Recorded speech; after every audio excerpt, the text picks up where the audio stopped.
everyone, this is Amber Moore, and this is a case study for Counseling 847. So for this particular case study, we're looking at a kiddo named Clifton. Some information about Clifton is that he's quiet and brooding. He has very limited peer interaction. However, when he does interact with his peers, his comments tend to be pretty negative and sarcastic. His history shows that he's prone to violence if he feels pushed. Students refer to him as being crazy. They'll tend to say things like, "You don't want to mess with Clifton." And recently, in a counseling session, Clifton named a student that he plans to take out. He did name the student specifically, however, he wasn't really specific about his plans as to what to take out looks like. So when looking at this, really what we're looking at now is where do you go with this information, if anywhere, really? So when thinking about Clifton, I think it's really, really important to understand the law.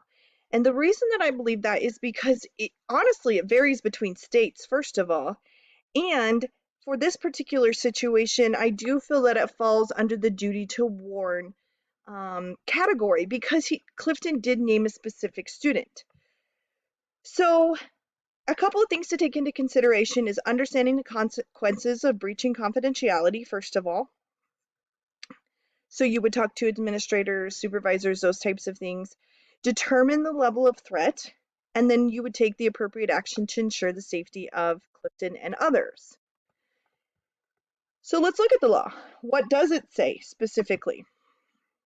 There's a couple of different things I want to look at here. The first one is in relationship to FERPA because we're dealing in a school type setting. And this one says, in emergency situation, FERPA permits school officials to disclose without consent education records, including personal identifiable information from those records to protect the health or safety of students or others. And I think it's really important to remember that. The ACA Code of Ethics states that the counselor's confidentiality requirement does not apply when disclosure is required to protect clients or identified others from serious and foreseeable harm. And in this particular case, Clifton did identify another student that he would like to take out.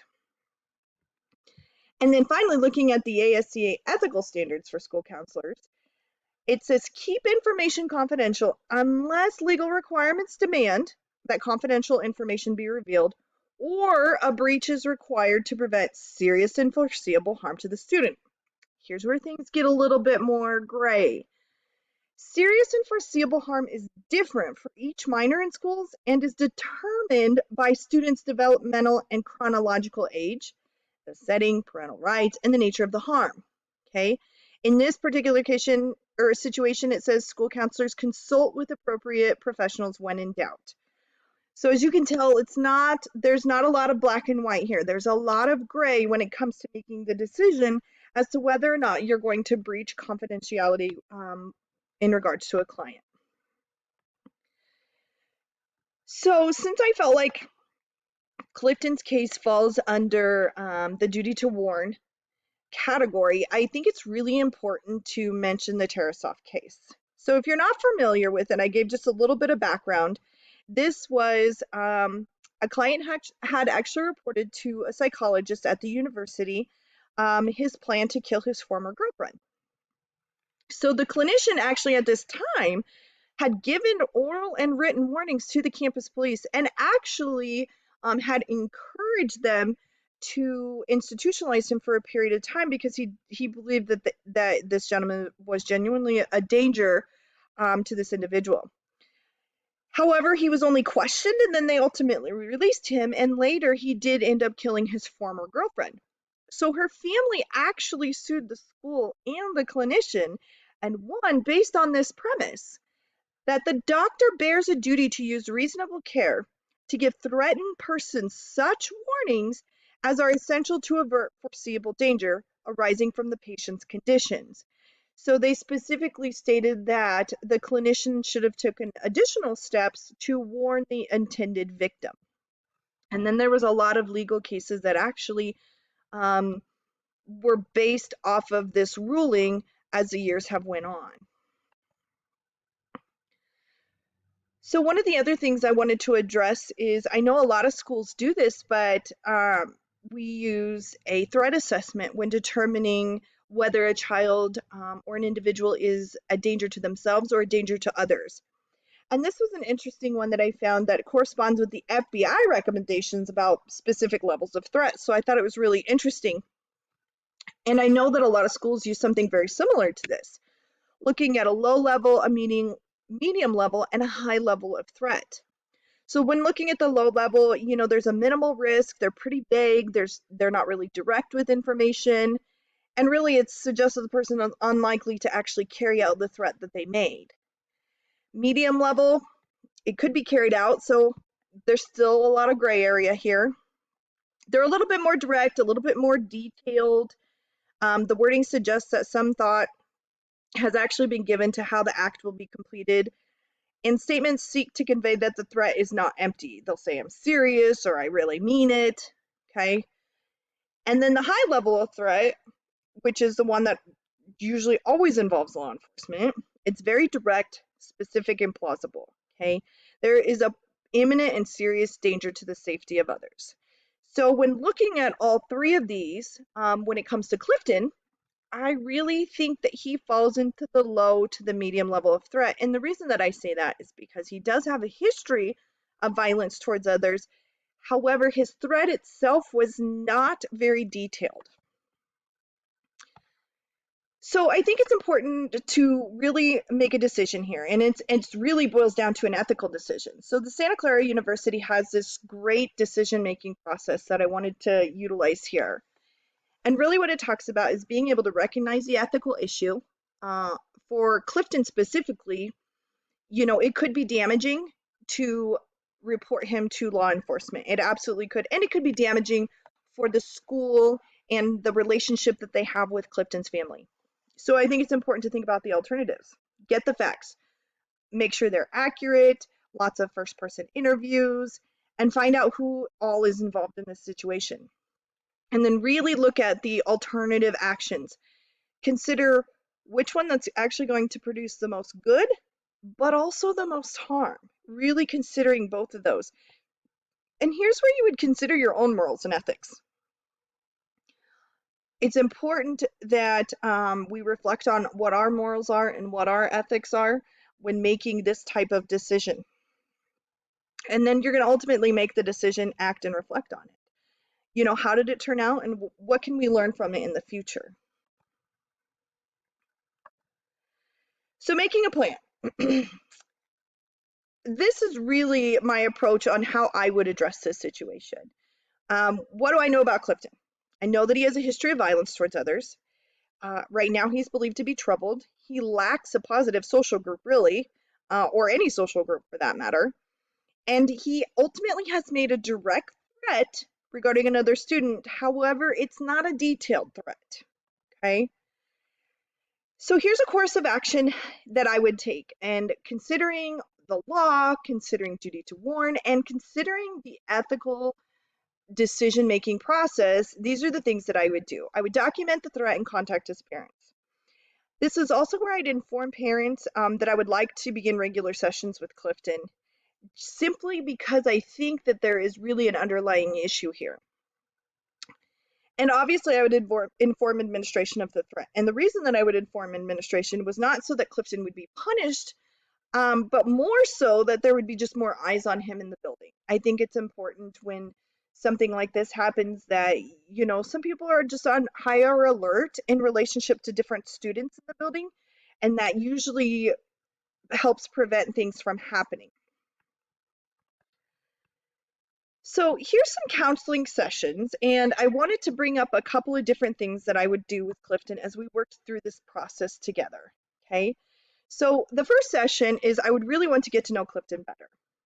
And what I wanted to share with the class is some Nearpods. And I don't know if anybody's heard of Nearpod before. Some of you may really like it, and some of you may have not have heard of it. However, I wanted to share it with you guys because it's an amazing resource out there, and you really don't have to reinvent the wheel. You can pretty much search for anything on the planet, and there's an Nearpod for it. So I'm going to show you guys how this works. So you click on the link, And I love using Nearpods with kids because usually when we can get some technology involved, um, kids tend to buy in a little bit more, let's be honest. So it starts off like this. We can join a session. They put their names in, and this is a student paced session. They are also created so they can be teacher paced or counselor paced if you prefer. So what they do is they're going to work through it. And the first thing that I wanted to address with Clifton is being really self-aware. I think once we can get to the root of why he is so angry and those types of things, I think we're going to see an improvement. So this first one talks about mood and energy level right this moment. And then it goes into self-perception, okay? And I think this is really, really important. This one talks about 5 adjectives that he could use to describe his personality. It says with a partner, but you can do it in a one-on-one setting. Then it asks a poll question, and if you do this with more than one person, you can kind of see how many of the kids feel that their traits are positive, how many of them feel that their traits are negative, those types of things, which I think is really neat.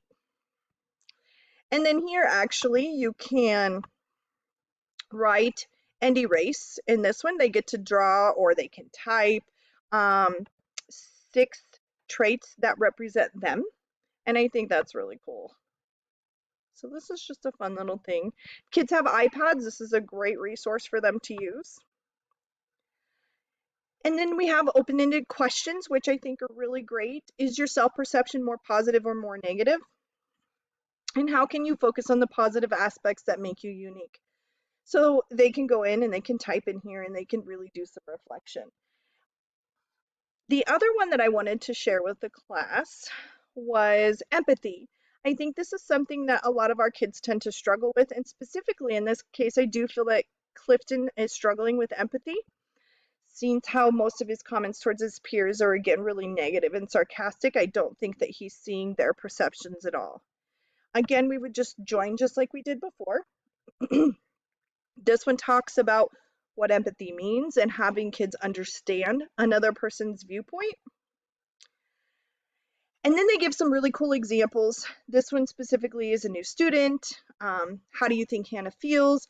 And I think in Clifton's case, he would definitely know how she feels because I think that he's felt some of these similar emotions before.